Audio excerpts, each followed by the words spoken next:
अस्सलाम वालेकुम व्यूअर्स। आज हम बनाएंगे बहुत ही मज़ेदार सॉफ्ट और जूसी कोफ्ता। आलू कोफ्ता बनाएंगे, बहुत ही मज़ेदार ये बन के तैयार हो। ये कोफ्ते इतने सॉफ्ट बन के रेडी होते हैं कि आप जब ये रेसिपी ट्राई करेंगे तो मुझे यकीन है कि आप दोबारा कभी भी कोई दूसरी रेसिपी नहीं बनाएंगे। बहुत ही मज़ेदार और सॉफ्ट बन के तैयार होते हैं। किस तरह से ये सॉफ्ट और जूसी बनते हैं प्रॉपर तरीके से गाइड करूँगी। रेसिपी को एंड तक वॉच कीजिएगा और अगर रेसिपी अच्छी लगे तो लाइक कर दीजिएगा और चैनल को सब्सक्राइब कर दीजिएगा। सबसे पहले कोफ्ते बनाने के लिए मैंने मटन लिया है। बोनलेस मटन ले लेना है आपने, बिल्कुल रूखा होना चाहिए आपका गोश्त।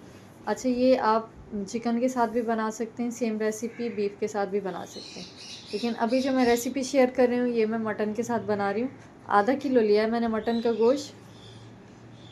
धो के आपने अच्छे से छन्नी में रख देना चाहिए, इसमें पानी नहीं होना चाहिए, एक्स्ट्रा पानी आपने निकाल लेना है।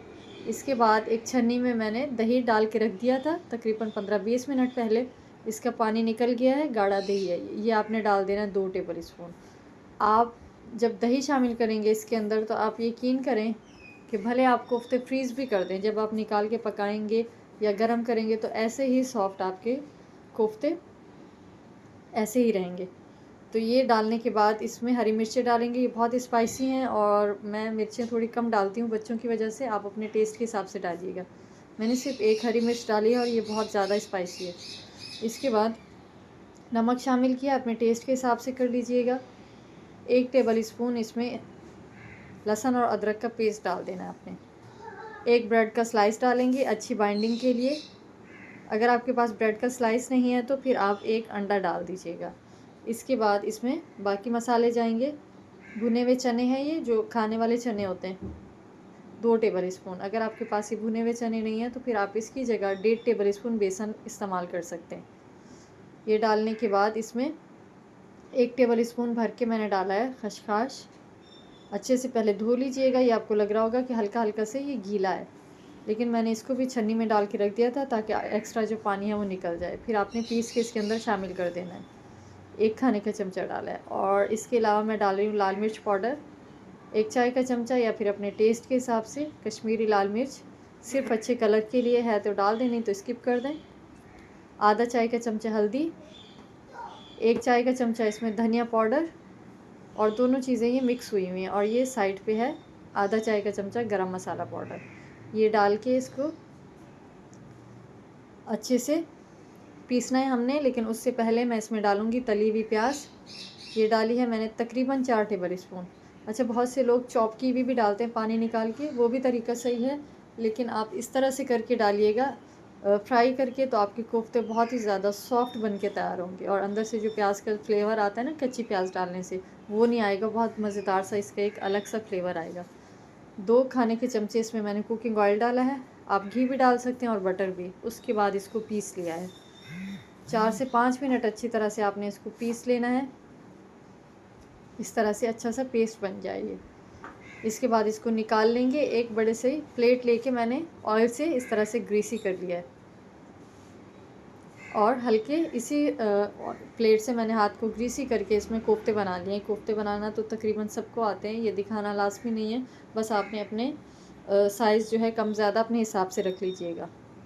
आपने लाजमी ये बनाने हैं, आपको इसको फ्रीज़ करने के लिए फ्राई करने की भी ज़रूरत नहीं है, आप इसको ऐसे ही फ्रीज़ कर सकते हैं।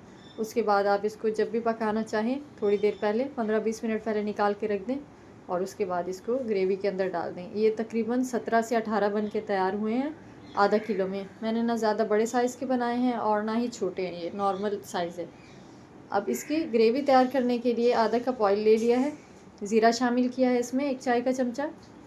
साबुत खड़े मसाले हैं जिसमें 3 मैंने हरी इलायची ली है, 2 छोटी छोटी बड़ी इलायची जो होती है काली वाली वो ली हैं, छोटी छोटी हैं ये। और इसमें मैंने 3-4 लौंगे डाली हैं और 5-6 इसमें सिया मिर्च आपने डाल देनी है। इसके बाद एक तेज़ पत्ता डाला है, हल्का सा कड़कड़ा लेंगे। उसके बाद इसमें मैंने 2 मीडियम साइज़ की प्याज लेके बिल्कुल बारीक चॉप करके डाल दी है। इस टाइम पे आप पेस्ट भी डाल सकते हैं, पेस्ट डालेंगे तो ग्रेवी बहुत ही मज़ेदार बनेगी। दोनों ऑप्शन है आपके पास, बारीक चॉप किया हुआ भी शामिल कर सकते हैं और पेस्ट भी डाल सकते हैं। इसके बाद एक टुकड़ा मैंने इसमें डाला है दालचीनी का, और इसके बाद नमक शामिल कर दीजिएगा ताकि प्याज अच्छे से सॉफ्ट हो जाए। इस टाइम पे प्याज नमक थोड़ा कम डालेंगे क्योंकि पहले भी हमने इसमें शामिल किया है। और इसमें शामिल करेंगे अब अदरक और लहसुन का पेस्ट। ये 1 खाने का चमचा है, ये मिक्स है। 1 चाय का चमचा आपने डालना है लहसुन का पेस्ट और 1 चाय का चमचा अदरक का पेस्ट। अच्छी तरह से इसको मिक्स करेंगे जब तक प्याज हमारी सॉफ्ट नहीं हो जाती और इसका कलर हल्का सा ब्राउन नहीं हो जाता। जब तक आपने प्याज को अच्छे से भून लेना है। जब इसका कलर चेंज हो जाएगा तो इसमें डालेंगे स्पाइसेस। ये लाल मिर्चें हैं, कश्मीरी लाल मिर्चें हैं, और इसमें हल्दी है, ये धनिया पाउडर है और ज़ीरा पाउडर। ये आपने आधा चाय का चमचा ले लेना है बस। जो लाल मिर्च पाउडर है ये अपने टेस्ट के हिसाब से लीजिए। इसके बाद थोड़ा सा मैंने इसमें पानी डाला है और इसको अच्छे से भून लेंगे। पानी डालने के बाद ये सारे मसाले आप पानी के अंदर भी घोल के डाल सकते हैं, डिज़ोल्व करके डाल सकते हैं। इसके बाद जब इसका ऑयल सेपरेट हो जाएगा इसको अच्छी तरह से भूनेंगे ताकि मसालों को जो कच्चापन है ये ख़त्म हो जाए। तकरीबन 4 से 5 मिनट लगेंगे आपको मीडियम फ्लेम पे। जब अच्छे से भुन जाएंगे सारे मसाले, इसके बाद इसमें हम शामिल करेंगे प्याज, टमाटर 2 टमाटर लिए हैं और आधा कप दही के अंदर इसका मैंने पेस्ट बना के शामिल कर दिया। आधा कप दही के अंदर 2 टमाटर डाल के उसको ब्लेंड कर लिया है, पेस्ट बना लिया है, ये शामिल कर दें इसके अंदर। और इसको दोबारा से अच्छी तरह से भून लेंगे। दोनों चीज़ें लाजमी इस रेसिपी को ट्राई कीजिएगा। और जब रेसिपी आप देख रहे होते हैं आपको अच्छी लगती है तो प्लीज़ लाइक कर दिया करें और अपने फ्रेंड्स और फैमिली में शेयर कर दिया करें। और अगर दिल चाहे तो चैनल को सब्सक्राइब भी कर सकते हैं, इसके कोई पैसे नहीं लगते, लेकिन लाइक लाजमी किया करें। इसके बाद जब अच्छे से इसका ऑयल सेपरेट हो जाएगा तो हम इसमें डालेंगे पानी। पानी डालना है आपने, मैंने तकरीबन इसके अंदर 1 से 1.5 गिलास पानी डाल दिया है। पानी शामिल करने के बाद इसको अच्छे से पका लेंगे। जब ये अच्छे से इसमें उबाल आ जाएगा तो इसके अंदर शामिल कर देंगे कोफ्ते। मैंने तकरीबन इसमें 13 कोफ्ते शामिल किए हैं, 12 ये 13 होंगे। और इसके बाद इसको हल्की आंच पे रख देंगे। चमचा चला लें, मसला नहीं है कि पकड़ के बर्तन को हिलाएं, चमचा चलाने से टूट जाएंगे, ऐसा कुछ नहीं होता।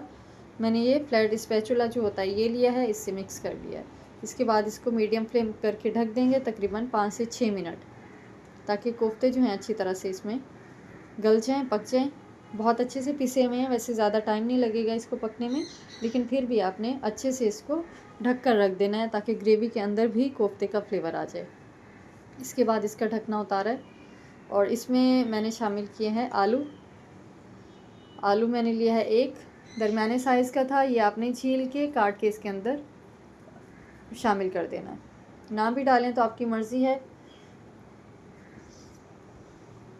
इसके बाद इसको अच्छी तरह से भून लेंगे तकरीबन 3 से 4 मिनट मज़ीद, ताकि आलू का जो कच्चापन है ये ख़त्म हो जाए और मसाले का जो फ्लेवर है वो भी आलू के अंदर आ जाए। तो इसको 3 से 4 मिनट बिल्कुल मीडियम से लो फ्लेम के ऊपर भून लेंगे। बहुत ही आसान रेसिपी है, आप इसको लाजमी ट्राई कीजिएगा। आप चिकन के साथ भी ये सेम रेसिपी बना सकते हैं और बीफ के साथ भी। इसके बाद इसमें जितना आपको ज़रूरत हो शोरबा ग्रेवी उतना आप इसमें ऐड कर सकते हैं। उसके बाद इसमें मैंने कुछ भी नहीं डाला, सिर्फ़ और सिर्फ अगर चाहें तो आप आखिर में इसमें हरा धनिया शामिल कर सकते हैं। बस ये देखें कितने सॉफ्ट और मज़ेदार ये बन के तैयार हुए, मुंह में घुल जाने वाले कोफ्ते होते हैं ये। आप लाजमी ट्राई कीजिएगा और रेसिपी को लाइक कर दीजिएगा और चैनल को सब्सक्राइब कर दीजिएगा और बेल आइकन का बटन प्रेस करना मत भूलिएगा, इससे हर वीडियो का नोटिफिकेशन आप तक पहुँचेगा। तो मुझे अपनी दुआओं में याद रखिएगा। मिलते हैं नेक्स्ट रेसिपी में, जब तक के लिए अल्लाह हाफिज़।